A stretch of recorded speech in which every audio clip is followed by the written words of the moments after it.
పట్టుదల వదలక పనిచేస్తుంటే విజయం దానంతట అదే వచ్చి పడుతుంది. ఉన్నత స్థానాలకు ఎదగాలంటే గడియారం చూడటం కాదు, గడియారంలాగా నిరంతరం పనిచేయాలి. చిన్నవాగు కొద్ది వానతో పొంగి పొర్లుతుంది. అల్పబుద్ధి గలవారు కొద్దిపాటి దానికే సంతృప్తి చెందుతారు. మన శక్తి కన్నా మన సహనమే ఒక్కోసారి మంచి విజయాల్ని సాధించి పెడుతుంది.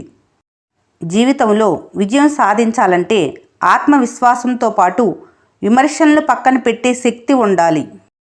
మానవులు ఎంత శ్రద్ధ చూపించినా దైవరక్షణ లేకపోతే ఏదైనా తప్పక నశిస్తుంది. సముద్రం దూరం నుంచి చూడటానికి అందంగా కనిపించినప్పటికీ అందులో ఈదటం అంత సులువు కాదు.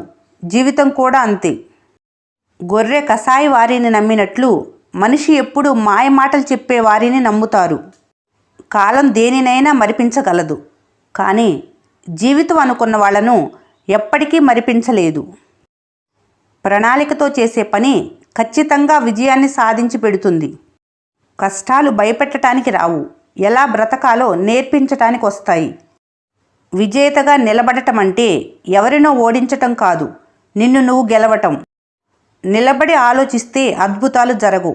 నిత్యం శ్రమిస్తేనే విజయం వరిస్తుంది. సంతోషం అనేది కేవలం డబ్బుతోనే దొరికితే కేవలం ధనవంతులు నవ్వాలి ఈ లోకంలో. ఈ వీడియో మీకు నచ్చినట్లయితే మన స్నేహ ఛానల్ని లైక్ చేయండి, సబ్స్క్రైబ్ చేసుకోవడం మర్చిపోకండి. Thanks for watching.